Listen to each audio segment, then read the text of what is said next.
Welcome. This Zoom webinar is presented by Osher Lifelong Learning Institute at UCSC. I'm Dean Goddard, the moderator. In her commentaries on international affairs, Professor Emerita Ronnie Gruhn will talk for about half an hour and answer questions for about half an hour. Please submit your questions for Ronnie through the Zoom Q&A feature, and you can send them at any time starting right now. We will not use your names. We are recording this webinar on Monday, February 22nd, and we'll put it on YouTube later. Ronnie's talk today is Africa, Does It Matter? Remember, you can start asking your questions now through the Q&A feature, and I'll be back later to ask them of Ronnie. Ronnie? Greetings, folks. I don't mean to be false advertising, but before I get to Africa, I'd like to update us on a couple of things. You probably have heard the news this morning, heard that we've reached the 500,000 level of deaths in the US from COVID. It's worth pointing out that the total deaths, these statistics of course are not totally accurate, worldwide are 2.5 million people have died from COVID. And considering we're only 4% of the world's population, it is quite shocking what the death rate is in the United States. You could also look at, the vaccination rate.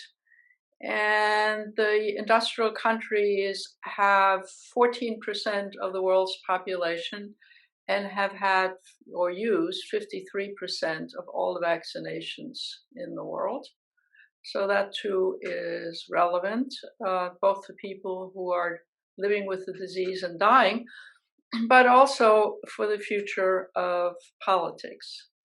The second thing I want to point to before I consider Africa is you may recall that I did an Ali lecture which was in December, which was a riff on President Biden's, or about to be President Biden, saying we're back. And I would just like to spend a couple of minutes revisiting that, because during the last week, he attended both the Group of 7 meeting with the European allies, as well as the security group. And in both cases, he used the same words of we're back. And on a superficial level, that is as true now as it was in his pronouncements in December, namely we've rejoined the World Health Organization, the World Trade Organization, the climate treaty, and so forth. So we've made very rapid good on all of that. But what's interesting, of course, is that not only did I assert in December that the world had changed during the Trump administration years, but we now have evidence from the leaders or world leaders to announce that the world has changed. And while President Biden was attending these fora, he was given a taste of this from, among others, Macron from France and even Angela Merkel from Germany, both who are, close allies of the United States, saying, America, we have our own interests and we're pursuing them, and not so fast. And Macron in particular, talked about how France's interests are no longer identical to US interests and US leadership. And so the wheel has turned, so to speak, and our best allies are saying to us, we're delighted that you're back. We're delighted that many of the policies are being reversed. But, in 2 years' time, there may be a Republican Congress, and who knows, 4 years from now, we're looking at the support that Trump still has in the US. We're pretty much, still your allies, but we're going to go it alone as much as possible. Now, one of the places that is made manifest is with respect to China policy, because both Merkel and Macron and other Europeans have said, well, it's well and good that you're taking a strong stand on China, by you, I mean President Biden and Secretary of State Blinken. But we have interests in China, and we're going to pursue those. Both Europe and, in particular, Germany and to some extent France have very intimate trading relationships with China, which benefits their countries and which they're not about to give up, which is one of the reasons that they're unwilling to go along with the US declaring China is engaged in genocide. And we've had that discussion before, whether or not crimes against humanity are the same as genocide. So on that issue of China, as well as some other issues, the Europeans and other allies across the world, and for that matter, enemies across the world, are really saying, we're going to touch the US with a, very carefully here. When we can agree, that's great. We welcome the US more cooperative stance with respect to international institutions and so forth. But we've learned to look out after ourselves and be less dependent on the US in many ways. And so we're going to be very cautious with respect to re-anointing the US as now being the global leader on everything. And that's a very interesting international development, which we'll have to revisit later on. That said, Biden has just unbelievable numbers of serious crises on his hands, COVID being one. But there's Afghanistan, there's Yemen, there is Ethiopia, there's the Western Sahara, there is the military takeover in Myanmar, former Burma. There is figuring out how to re-engage with Iran, to name only the most obvious. And of course, the ongoing problematic relationship with China and Russia. And all of these are incredibly difficult issues to decide and to re-engage with. And it's worth noting that the State Department is, very understaffed because of what happened during the Trump administration. And even at the level of ambassadors, every new president, ambassadors resign at the end of an administration and the new president names new ambassadors. But these ambassadors have to be approved by Congress. And none of that really, more or less, has happened as yet. So we don't have ambassadors in place, including in major countries like China, for example. And we don't have a fully staffed State Department. So we're in a rather weak position to be dealing with all of these crises simultaneously and in an ongoing fashion. So many of these issues, including Iran and so forth, we'll revisit in subsequent talks. But I just wanted to indicate to you sort of what is swirling around out there and to what extent Biden can keep saying we're back, but being back is much more problematic at this point than it used to be. Okay, so why Africa when there are all these other pending issues? Shouldn't one be focusing on Iran and Afghanistan and China and so forth? I think in the short term, maybe yes, but in the long term, Africa presents long-term existential issues, which are not just African issues, but global issues.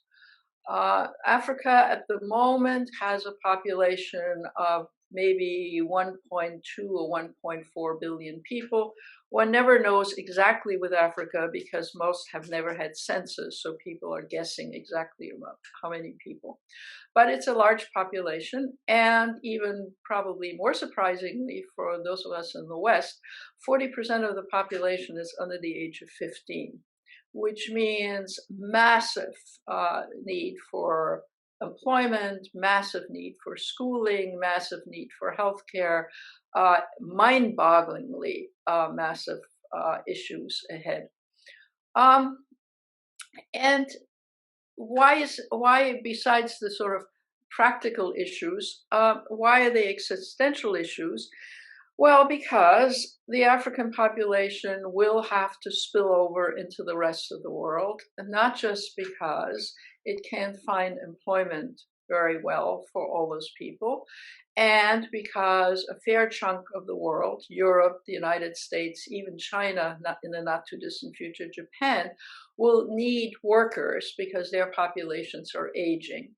So the problematic of how Africans get to live in other countries, how that works out with immigration and asylum policies, and how that will change other societies as their populations change, and then the populations, the original population, being racist and or being hostile to immigrants.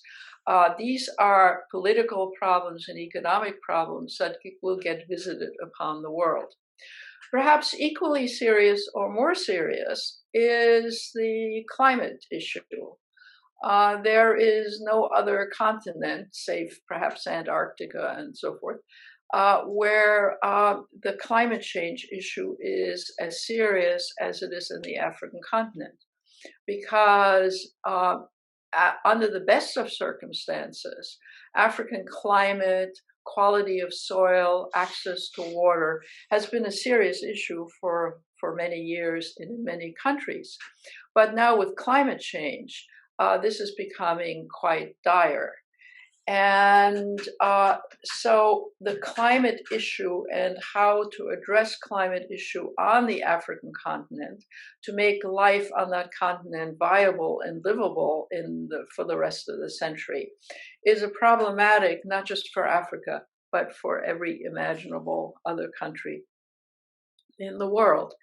So I would say, if not immediately for everybody, or at least not necessarily, let's say, if you're living in Santa Cruz, the existential question of to what extent the world will be livable in terms of climate, and to what extent the world can incorporate the rather large movement of people that will have to take place, and therefore making societies more heterogeneous, and therefore leading to all kinds of conflicts and political consequences in countries. These are questions that I think are not irrelevant, even if you happen to live in Santa Cruz and Africa seems very far away. Now, in general, when one talks about Africa, one talks about sub-Saharan Africa and then North Africa. The reason is not that the continent is split, but for linguistic reasons and historical reasons, North African countries by and large speak Arabic. And so the scholars that had to study it needed to learn Arabic, while south of the Sahara, that was not the case. So the academic disciplines, interestingly enough, sort of govern, in part at least, the sort of division between North Africa and Southern Africa. Nevertheless, in terms of current crises, there are sort of strange linkages. For example, one of the current crises is Ethiopia, which is in the Horn of Africa, a big country, probably 100 million people, so next to Nigeria, more or less probably the most populous country, which is currently in a civil conflict which is drawn in Eritrea, which is a small country to the north of it, as well as drawing in the Sudan. And wisely, President Biden has appointed a diplomat to deal with what is called the Horn of Africa, to not only monitor that, but work with the local government. Absent, ambassadors, absent a fully staffed State Department, appointing someone who didn't have to be gone through Congress to be appointed was a very smart and useful situation. The situation in the Horn of Africa is, you have Somali, which is violent, full of terrorist activity. You read about it all the time. And then now Ethiopia, which seemed stable for some time, has become unstable. And now, as I said, it's drawn in Eritrea and Sudan. If you look at a map, that's a fairly big chunk of the northern Horn of Africa. And it gets even more complicated because this Ethiopia, the Sudan, and the Egypt are in serious negotiations about a water system, a dam which is being built, and how much water will be allocated to each of the countries. So there are both technical and highly political issues having to do with that. But then let's stick with the southern part of the continent, which is made up of about 50 countries, give or take, depending on who you count in and out. Some of these countries, some of you might have visited. You might have taken a safari in East Africa, very beautiful part of the world, looked at animals and so forth. And then there is South Africa, which has had its own very complicated history, which is more advanced than some of the other African countries. Then there's Central Africa, which includes the Congo, for example, and then there's East Africa and West Africa at the other side. So Africa in some ways is often thought of as split geographically in some ways. But what can one say in general? What one can say in general is that many of the governments of African countries are fairly corrupt. Many have dictators. Some countries, for example, Tanzania, which some of you might have visited at some point, used to, had the famous Julius Nyerere, socialism, social democracy, Scandinavian style, and now has essentially an authoritarian leader who's making a mess of a country. So countries have both politically had their ups and downs. Some have become slightly more orderly and democratic for a time and then reverts themselves. Some have become more advanced while others have retrogressed. The ongoing civil conflicts in the Congo have made that country a total disaster area in spite of the fact that the Congo has very important mineral resources. If you are junkies of the New York Times, you might have read a huge article today about an individual who has, to put it mildly, engaged in criminal activity having to do with mines. He's not African. And he made a deal with the outgoing Trump administration to lift sanctions from him and his enterprise. I think he's an Israeli citizen, but in any event, sleazy stuff having to do with the Congo natural resources, mineral resources, between him, the Israeli government, and the Trump administration. Without going into the grisly details, you can read about them in the New York Times today. The fact of the matter is that you have in countries in Africa that are better off because they have resources the rest of the world needs, all kinds of external actors who have enriched themselves and taken advantage and have worked with various kinds of corrupt governments. So if one sort of looks at Africa in general, one will say, well, things are really quite bad, often very corrupt. Individuals have not benefited. It's sort of, as it used to be called, the basket case of the world. But let me give you a slightly more positive view of the world. For example, let's take COVID. There are two African countries who've dealt very well with COVID. One is Rwanda and the other is Senegal. Now, there are complicated reasons of infrastructure, of governments that have the capacity to govern, of citizens that adhere to government dictates and so forth. But it is possible, even on the African continent, to manage COVID reasonably well. Then there are countries where, or you could say that, let me throw around other statistics, 14% of the countries in the world have had 53% of all the COVID vaccinations, right? So many African countries have seen absolutely no vaccinations, and the WHO and COVAX, which is talked about last time, which is the arm that helps the poorest countries with vaccinations, are busy trying to help some of these countries. But so far, even industrial countries have had a difficult time getting adequate vaccines. And so African countries are sort of the last kids on the block to get any help.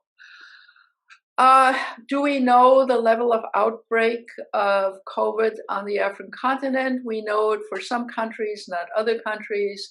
Very heavy outbreaks in South Africa, probably in other countries. Often it's not tallied up. Often people don't know exactly how many people have it. But it is a disaster in the making. And one of the things that African countries are, or at least African medical systems are pleading with, is to at least send enough vaccines to vaccinate the doctors on the African continent. So if and when something can be done for the African continent, it will, they will have at least their medical establishments. For example, the country of Malawi, which is, you can see it's above South Africa, has said that 40,000 vaccinations would vaccinate all their doctors, and then they would be in a position to help. And that's actually a country that has a reasonably good medical establishment. Now, a lot of what we're talking about here is airy-fairy in the sense that we don't exactly know how many Africans have COVID right now, but it is a disaster in the making. And when you consider the urban population and the population which are the elite in those societies, sort of dying off as was predicted and then didn't really happen in the case of AIDS, we are looking for more political and economic chaos rather than less. So it really would behoove us to get as much of the African medical establishment fit to address the issues and to address the need for vaccinations. Now, it is also the case that countries like China and Russia and Brazil, and I would be willing to bet Cuba, which is about to develop its own vaccinations, will probably have more of an impact on Africa than the Western pharmaceutical industries. And so that might make a big difference. So when we talk about it 6 months or a year from now, that might make a difference. But I'm not just rambling here, but I want to show you the interconnections between a population, which is growing rapidly, a global plague in the midst of other issues, for example, climate change, which all interfaces and all piles up on top of each other in a way that is not bounded just by Africa, but is going to impact the rest of us as well. Both in terms of climate change, movement in terms of population, access to certain resources and other things. So rather than this being sort of an esoteric part of the world which we don't need to care about, reasonable policies in that part of the world can enhance things quite a bit. And here I would just, in a sense, like to add that while on the whole, the pictures you see of Africa, urban areas, very poor Africans and so forth, almost all the African countries have by now not developed an elite, an urban elite, which we would at least consider middle class. They're not all corrupt. There are some corrupt government leaders. And those folks have, in a sense, joined the rest of the world. That is to say, they own cell phones, they use the internet. In many ways, in some countries, you might have read about, for example, in Kenya, they're more advanced than we are in the United States, using cell phones for banking, or all aspects of banking. On the other hand, it's also possible to use things like drones and satellites to monitor populations, to monitor density of populations in various places, to even test soils in terms of climate change. All of these things are done in the sort of the state of the art of technology. So on the one hand, we have this vision of Africa, sort of animals and poor people. On the other hand, a chunk of the African populations and countries are very much part of the contemporary technological and industrial world. And that in many ways indicates promise for what can be done and what should be done, both for the people in Africa as well as the rest of the world, and even impact potentially on the United States. A final point here.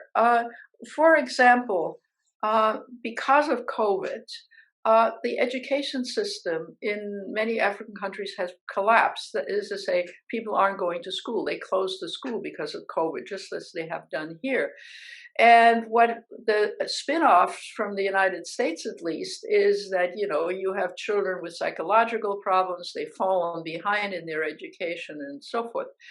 In the third world places, particularly in Africa, when the schools close, what it means is that the girls who go to school, which for the first time in the last decade actually are going to school in large numbers, not only drop out along with the boys, but will probably never return to school. And so you have a lot of teenage girls outside of school. And what is happening to them is that they will cease getting educated. And getting educated is the variable in terms of reproduction, because the girls that drop out of school start having babies. And the number of births per capita per woman in Africa, depending on, again, the country you look at, is anywhere from 4 children to 6 children. And if you're going to slow down the population growth in Africa, it is girls that you have to focus on. And as has been proven in almost all countries, from Indonesia to many other places, the biggest variable in family size has to do with the education of women. So in Africa, even a few years of elementary school education, on the whole, have in the last few years changed the trajectory of girls and their reproduction. And now that's all come to a grinding halt. And I would propose that all the institutions and agencies around the world, which are in a position not to do anything about COVID, but in a position to help African countries in terms of restoring education, would be doing everybody in Africa a big service, but also to do the rest of the world a big service. Because unless population growth slows down in Africa, the prospects for economic development and the prospects for the rest of us in terms of climate change will not get any better. So let me open it up to questions. Right now, we don't have any questions, so let me encourage people to send their questions in, and until we get some more questions. I've got a question for you. When I was in Malawi a number of years ago, I was told that foreign aid constituted 65% of GDP, and that just totally shocked me. I don't know whether it remains the same now or not, but I'm curious, what is the role of foreign aid in Africa? Obviously, COVID is one area where things could be done. And I suspect there are others, but I'm interested in your view of what is the role of foreign aid for Africa? Yeah, foreign aid is a complicated subject, and one, by the way, that is being revisited by the Biden administration. Samantha Powers, who some of you might have heard or read, who's been in previous administration, now heads USAID. And she's been charged to revisit foreign aid because it's not just anti-aid people or, right-wing nutcases who oppose foreign aid and say it's all wasted. More or less, everybody who seriously worked in aid has concluded that much aid is wasted and is inappropriate. And while some foreign aid, of course, has help, for example, building a hospital or sending doctors with, Doctors Beyond Borders and things of that sort, much foreign aid has been wasted because an aid agency goes in, they take charge of something, they leave, and the whole thing falls apart.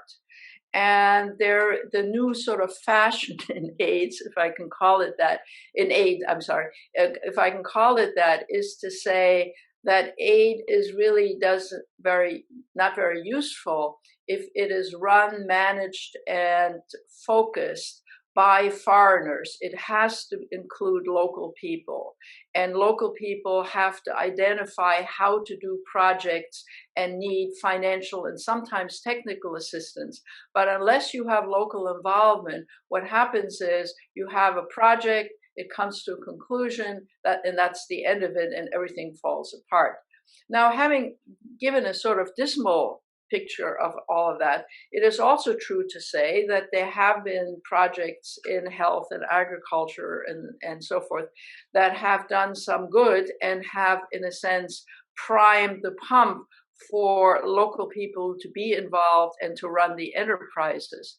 But a lot of foreign aid, and I'm the sort of person who favors foreign aid and all the rest of it. A lot of foreign aid has been manipulated by interested parties in industrial countries without really helping the countries that they were working in the long term.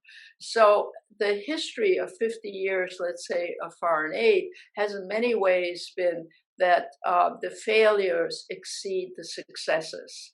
And some serious reevaluations are needed as to how to do that and how to structure it.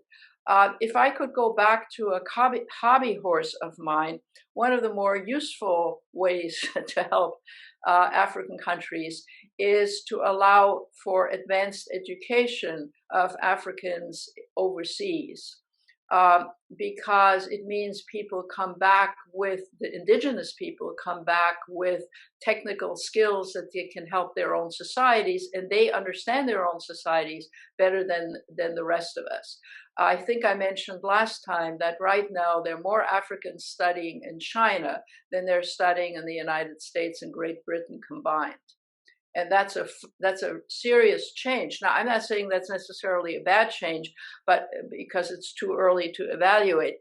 But I just want to say that overseas education, technical education, advanced education is very much needed, and the countries that can offer it and can allow people in are doing more for Africa than just sending, American graduates from UCSC over there in the hopes that they can figure out what to usefully do. I mean, much of American foreign aid may have been well-intentioned, but it hasn't really worked for the local people. We have a couple of questions, but since you mentioned it, I want to follow up on China. What is the role of China in Africa? And you kind of sidestepped the question of beneficial in terms of education. Is China's role in Africa beneficial, and how might the U.S. view it? Yeah, I'm afraid, Dean, is a huge subject, because what China is doing in Africa, which it's doing in Latin America and in every other corner of the world, is building infrastructure projects, highways, energy networks, everything imaginable. And in most cases, that's to the benefit of those societies. In general, what the Chinese have done in Africa is to move fairly large numbers of Chinese over there to do the projects because they believe their own people can do it more efficiently, etc. That's coming somewhat to a slowdown, especially when the Chinese have educated in technical subjects Africans who can handle things. What the other thing that China has done, which is again done worldwide, is give huge loans to governments, right? Financial loans. And by and large, as the economies are not growing but declining, especially under the COVID situation, they won't be able to repay those loans. Exactly what China is going to do, that is to say, extend them, forgive them, isn't clear yet. But a lot of African countries are also indebted to the Chinese, for loans. The other thing that has happened over the years is that Chinese have gone to Africa to participate in African projects and then decided to stay. So there are about 1.5 million Chinese now living in Africa who are running, local neighborhood stores, who are running computer and iPhone recharging services, who are doing all kinds of things like this. And so just as, especially in East Africa, Indians of past generations, and in West Africa, Lebanese of past generations have gone into small and productive businesses in various African countries. So now increasingly in many African countries, you now have these Chinese small business people, entrepreneurs. These guys were poor in China. They often were, blue collar workers, and they think, hey, we can run a little shop here and recharge the Wi-Fi's and the cell phones. So what that will do is an open question, and it's more interesting than meets the eye, because on the whole, when Chinese go overseas into countries which they have no links, and they don't necessarily mean to settle there forever, they don't much socialize and interact with local people. And eventually local people get sick of them. So that, for example, in the 1970s, the Chinese were really busy in Ethiopia building all kinds of things, but they lived behind walls in their own compounds, and pretty soon the Ethiopians got sick of them and kicked them out. So how smoothly this will all go in the next decade or so is hard to say. But on the one hand, I'm being long-winded, you have huge investments of all kinds, and technical investments and monetary investments on the African continent, but increasingly you also have Chinese who are living in those countries and in business for themselves. You mentioned birth rates, a question from one of the attendees. You mentioned birth rates in Africa. Are African governments supporting population control efforts, or are there cultural issues that work against that? It depends on the countries. It's very varied. Some dictators or authoritarian leaders in some countries who are sort of Pentecostals or Catholics or something have been in alliance with various anti-birth control, anti-whatever groups in the United States and others, and have banned for example, family planning clinics. You might remember under the Bush administration, we cut aid to countries where family planning included, not finding the right word, terminating pregnancies, and said, we're anti-abortion in every imaginable way, and we won't give any money to anybody who's anti-abortion. So then we cut the fundings for these clinics, and they had to go elsewhere, and that turned out to be very serious. So for some countries, that's very messy. For other countries, it's less messy. For countries that have have large Muslim populations, which often are also anti-abortion, the abortion issue is a more serious issue than the birth control issue. But, if you're dealing with 50 countries, we could be here for the rest of the morning identifying which country fits into what category. Another question from an attendee. What African countries, if any, are working to get rid of corruption? Well, in theory, all of them say so. In practice, how effective is it? I think you're dealing with degrees of corruption here. And might I remind you that, again, the story this morning about this guy who dealt in minerals in the Congo got the Trump administration to play ball with him and lift sanctions, even though what he was doing was totally corrupt. We have a lot of corruption in the US. So even, telling other countries that we're appalled that they engage in corruption is a bit rich for some countries who are trying to do something about corruption. So I think one talks essentially about degrees of corruption, and you get, something like the Congo, which is completely corrupt, and you get something like Rwanda, which is minimally corrupt, or Ghana, which is less corrupt than, let's say, Nigeria. So it depends. In general, having natural resources like oil and minerals has led many countries to become more corrupt than those countries that don't have those assets. But I'm giving you a very broad generalization here. Another question with a couple of statements in it. This person is glad to hear you connect the politics of the West to climate change and wants to hear your opinion of the extent to which climate change contributes to the flow of refugees from Syria and Africa into Europe and from Central America into the U.S. Also, it seems the arrival of refugees into Europe and the U.S. contributes to the rise of autocratic-leaning governments in the West. Let me try to unpack that. That's got lots of components. Let me just stick to Africa in the moment.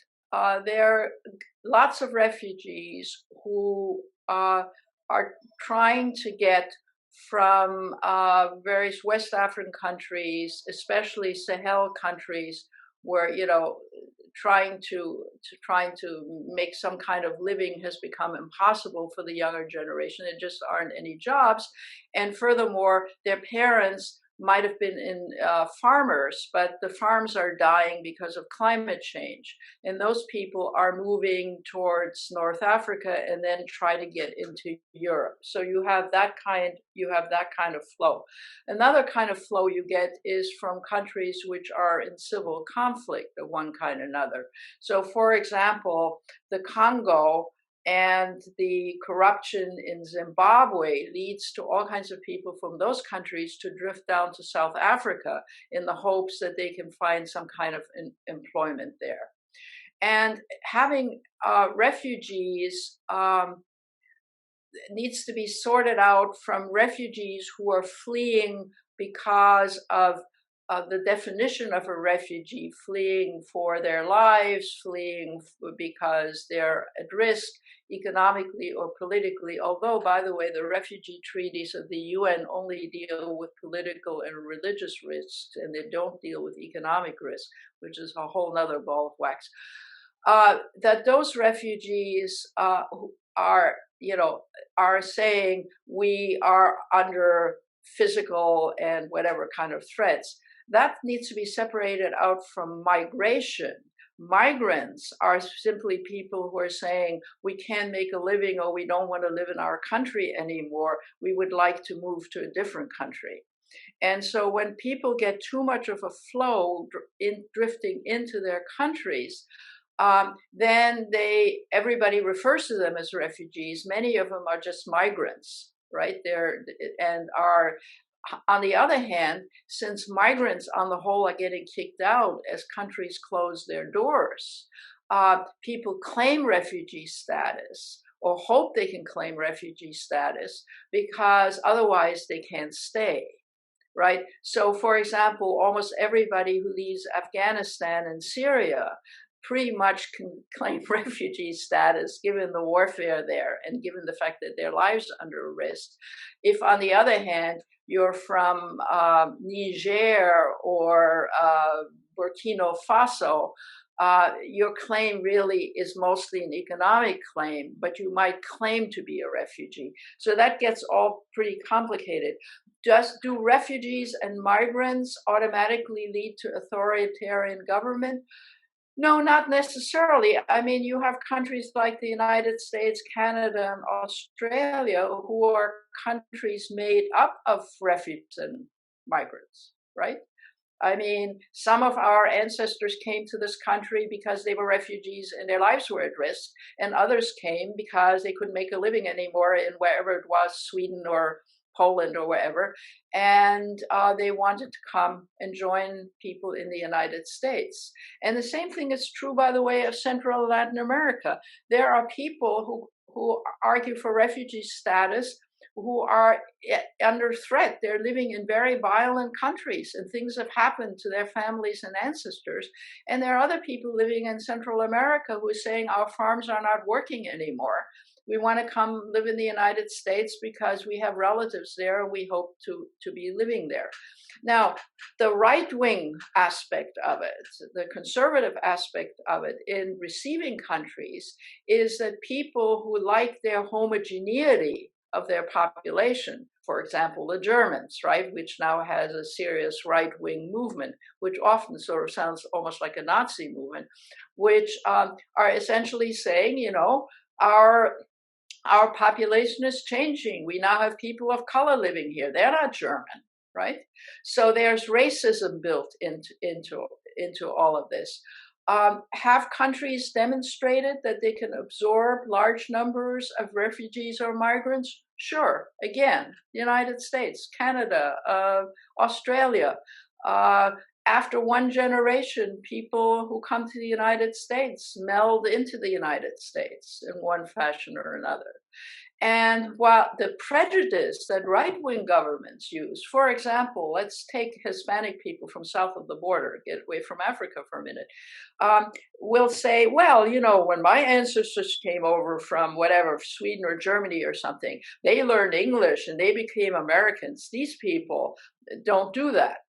It's actually, the studies have been done. This is absolutely not true. The reason we think nobody in Watsonville learns English is because he constantly gets a new influx of Spanish speakers. The next generation of Spanish speakers speaks English, gets American education, right? So there's a lot of prejudice involved. And as I said, in the United States, it's mostly people from the, you know, south of the border. In Europe, it's mostly Africans and increasingly Middle East people. And it is true that they have come from very different cultures.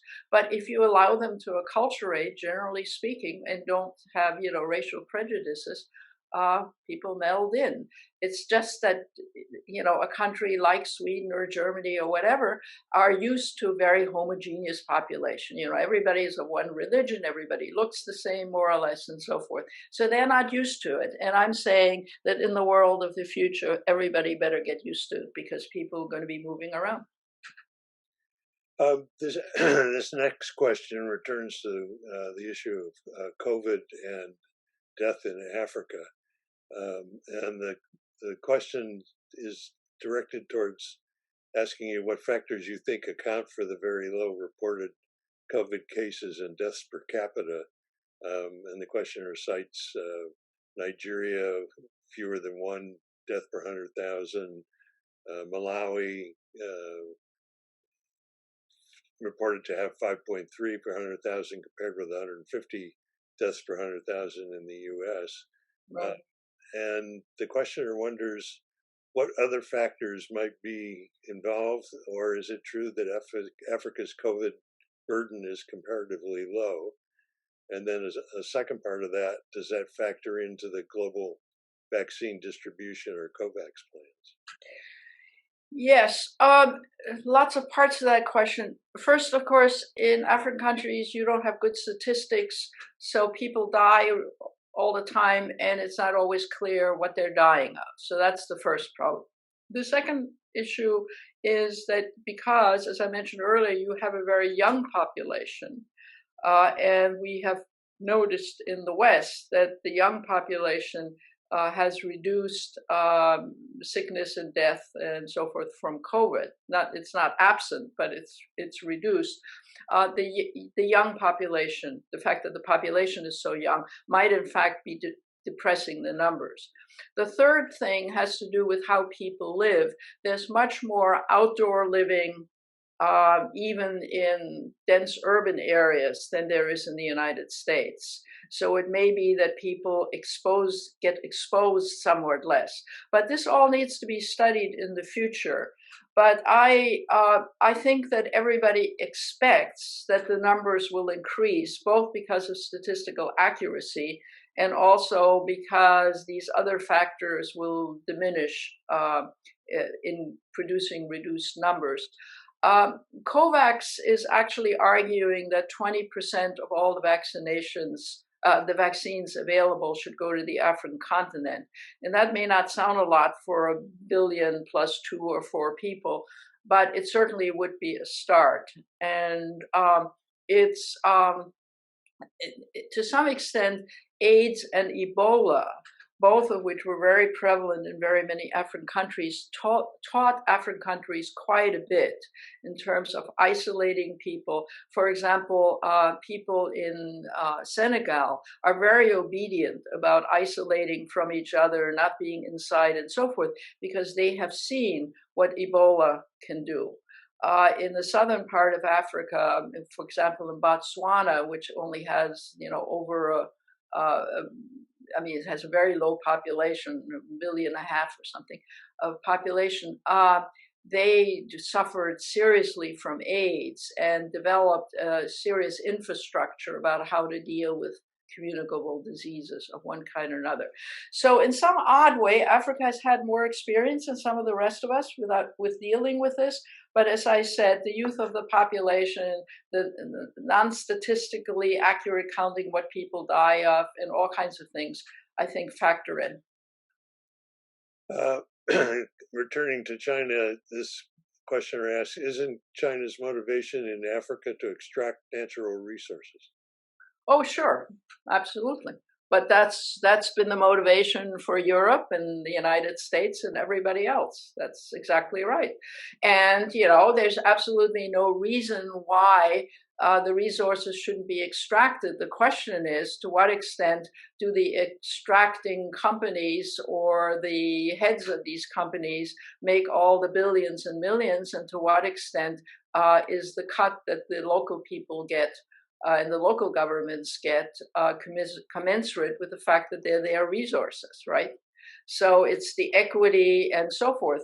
Yeah, sure. If you have natural resources and you can sell them, this is a good strategy for you to help your economy. The reason the economies haven't been helped and often have been done in is a combination of the avarice of the people that are ahead of the mining companies, which are Western companies or Russian or Chinese companies and whatever, as well as them buying off the local corrupt politicians to play ball with them.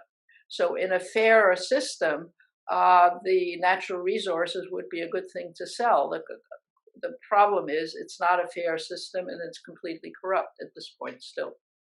Well, your return to corruption leads to the last question that we have is about corruption in Africa. Are there international anti-corruption enforcement efforts focused on conduct in Africa? Yes. There are so-called non-governmental organizations, and there are UN agencies, and there are also bilateral governments who are all working on this issue. It's difficult to root out, and as I keep saying, it's hardly the case that the US has not a fair amount of corruption going on in various historical times and in various areas. So corruption is not easy to root out. What can be done is to, help societies root it out as much as possible, to identify it, to have local laws that punish people.